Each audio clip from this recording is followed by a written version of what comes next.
라일리입니다. 오늘은 문법 스킬 바로 두 번째 시간이 해당이 되는데요. 우리 지난 시간에 간단하게 설명드렸는데 문법 스킬이 뭐였죠? 여러분이 그동안 열심히 공부했던 영어 이론 내용을 실수하지 않고 실력 발휘할 수 있게끔 그 스킬을 가르쳐주는 수업이 바로 문법 스킬이었어요. 그래서 오늘은 몇 번째 시간? 두 번째 시간, 바로 준동사입니다. 여러분이 준동사 문제를 실수하지 않고 실력 발휘할 수 있는 그 스킬 한번 배워보도록 할까요? Part 1, Grammar Checklist. 바로 스킬의 핵심이죠. 전략적 문제 풀기 방법입니다. 스텝 0부터 스텝 3까지 나와 있는데요. 여러분이 도대체 이거 뭘 물어보는지 모르겠다 라고 할 때 우리가 써야 되는 방법이에요. 가장 먼저 준동사가 보인다. 그러면 이 자리가 정말 준동사 자리인지 아니면 동사 자리인지 확인해 주셔야 돼요. 이 문장이 진짜 준동사 자리가 맞았다. 그러면 준동사의 시작 그리고 끝을 표시해 주셔야 됩니다. 준동사 도대체 시작과 끝이 뭐냐? 우리가 투부정사라고 하면 투부터 동사 원형이 준동사라고 생각을 하시는데요. 사실 그렇진 않아요. 만약에 삼형식 동사에 투부정사가 붙었다. 그러면 이 동사의 목적어 그리고 그 뒤에 수식어까지 문법적으로 의미상으로 이 투부정사와 연관된 애들은 다 묶어주셔야 된다는 얘기예요. 그래서 준동사의 시작과 끝을 표시하시고요. 그리고 이 준동사의 순서가 맞게 사용되는지 어순도 같이 확인해 주셔야 돼요. 그래서 의미상의 주어의 위치라던가 이런 거 확인해 달라는 얘기예요. 그리고 나서 문장에서 이 준동사가 무슨 역할을 하는지 확인하셔야 되는데요. 얘가 뼈대 자리에 나올 수도 있어요. 여기서 뼈대라는 거 뭐 목적어, 주어, 목적보어 이런 것들을 얘기를 하는 거겠고요. 그리고 수식어 역할을 할 수도 있어요. 그래서 수식어라는 건 거품이에요. 그래서 없어져도 문법적으로 괜찮은 애들, 아무 상관없는 애들, 그리고 관용 표현으로 사용되는지 확인해 주셔야 돼요. 그렇다면 만약에 뼈대 역할을 하는 준동사다. 그러면 주어가 아니라 만약에 목적어나 목적보어 자리에 사용된 뼈대 역할하는 준동사다. 그러면 동사를 찾아주시면 돼요. 그래서 그 동사에 따라 이 목적어나 목적보어 자리에 나온 준동사 형태가 맞다 틀리다가 판단이 되니까 수식어다. 그러면 능동인지 수동인지 구별해 주시면 돼요. 준동사가 수식어 역할을 하고 있다. 그럼 능동의 형태가 맞는지 수동의 형태가 맞는지 확인해 달라는 거고요. 그리고 만약에 관용 표현 역할을 하고 있는 준동사였다라고 하면 의미 확인을 반드시 확인해 주셔야 돼요.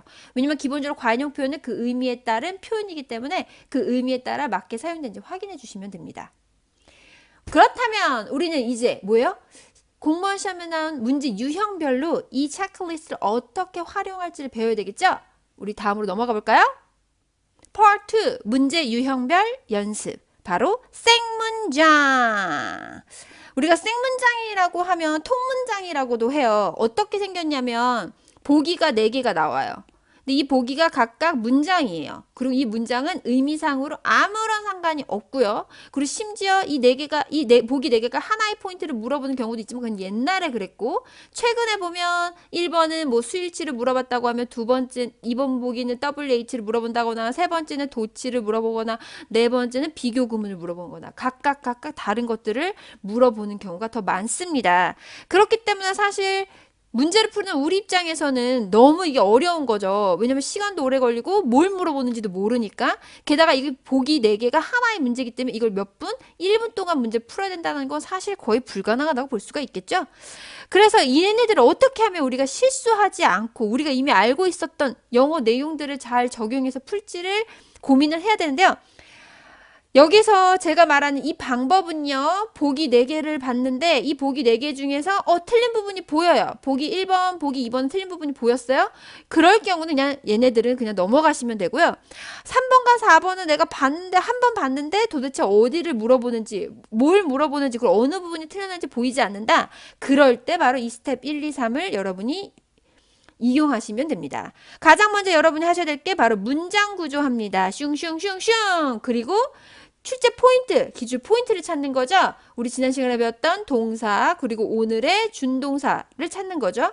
그리고 그 동사와 준동사의 체크리스트에 맞게 여러분이 확인해 주시면 됩니다. 예제 문장 1번 다음 문장이 어법상 틀린 부분이 있다면 수정하시오. 첫 번째 이 문장을 봐요. 근데 출제자가 뭘 물어보는지 단박에 파악하겠어. 또는 어느 부분이 틀렸는지 보이는 거죠. 그럴 경우는 방금 우리가 배웠던 그 비법을 활용할 필요가 없어요. 근데 만약에 봤는데 도대체 뭘 물어보는지도 모르겠고 뭐가 틀렸는지 모르겠다 라고 한다면 가장 먼저 여러분이 하셔야 될 게 문장 구조. 그래서 잭이 주어, needs가 동사, getting부터 you까지, 그리고 in부터 끝까지.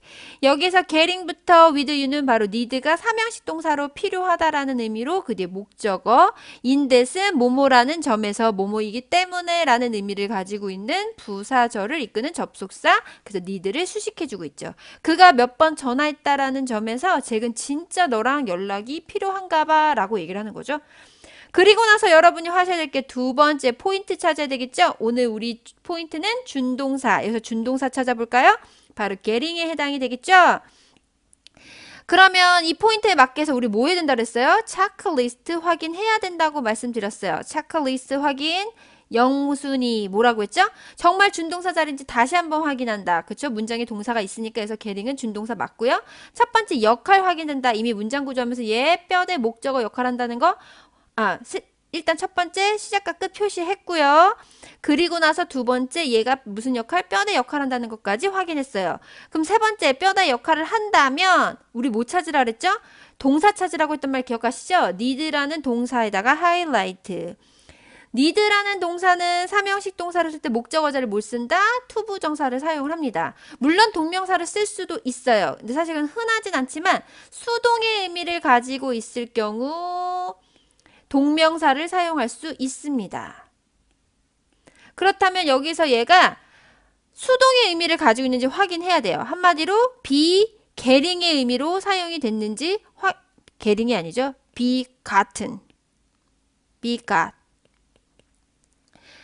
되다라는 의미로 사용이 됐는지를 확인하셔야 된다라는 거예요. 근데 지금 보면 아시겠지만 get in touch with가 하나의 표현으로 뭐예요? 연락하다는 의미죠. 그래서 이 잭이 너랑 연락한다는 뜻이기 때문에 수동의 의미가 아니라는 거예요. 그렇기 때문에 여기서는 동명사를 쓸 이유가 없겠죠. 그렇다면 그 otherwise 그런 경우가 아니라면 수동의 의미로 사용된 게 아니라면 여기서 무조건 무슨 역할? 목적어 자리에 투부정사가 와줘야 되겠죠? 그래서 getting이 아니라 뭘로? to get으로 바꾼다. Part 2. 문제 유형별 연습. 빈칸, 틀린 그림, 밑줄. 빈칸이나 틀린 그림, 밑줄이나 다 똑같은 유형이에요. 출제자의 어떤 출제 의도가 분명히 드러난죠. 어디에서 드러난다고 했죠? 바로 보기에서 출제 포인트가 드러난다고 했었어요. 그래서 보기에서 그 출제 포인트를 파악해서 그 체크리스트 확인하면 되겠네요. 연습 문제 두 번째, 어법상 올바른 것을 고르시오라고 했어요. 일단 보기부터 먼저 봅시다. 보기를 보니까 동사도 있고요. 준동사도 보이네요. 그럼 이거는 가장 먼저 우리 영순이 동사 자리인지 준동사 자리인지부터 먼저 확인해야 되겠네요. 지금 보면 아시겠지만 문장에 주어 she was drawn 이라서 동사가 이미 사용됐기 때문에 여기서 동사 자리는 아니에요. 그래서 3번과 4번이 아웃이 되고요. 그럼 준동사 자리다. 그러면 1번, 2번 도대체 누구를 물어보는지 지금 현재 분사, 과거 분사를 물어보고 있는데요. 우리 여기서 준동사 포인트면 우리 실수하지 않기 위해서 우리 확인해야 될 것들이 있죠. 일단 영순이 동사 자리인지 준동사 자리인지 확인한다. 문장이 이미 동사 있으니까 준동사 자리 진짜 맞고요.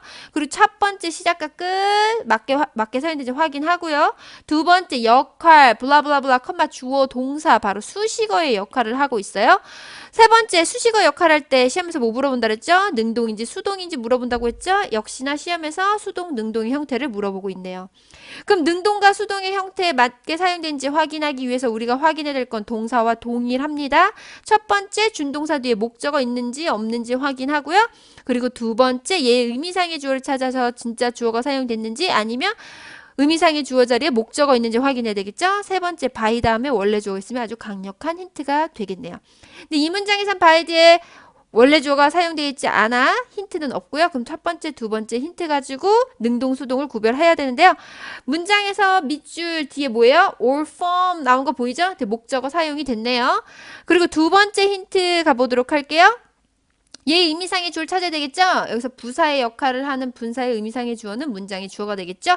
그녀가 바로 비판한다는 얘기겠죠? 의미상의 주어 자리에 주어가 있으므로 이건 능동의 형태인 뭐예요? 2번이 정답이 된다라고 보시면 되겠네요. 오케이. 이제 your turn. 여러분이 하셔야 될 시간이에요. 중요한 건 제가 뭐라 그랬죠? 여러분 거로 만드는 거예요. 제가 여러분한테 해줄 수 있는 거는 비법을 알려드리는 거. 어떻게 하면 실수하지 않고 여러분이 점수를 받을 수 있는지 그 비법을 알려드리는 거고요. 그걸 여러분 거로 만드는 건요. 바로 연습 문제가 되겠죠. 그래서 이 비법을 그대로 여러분이 적용해서 연습 문제 가보도록 하겠습니다.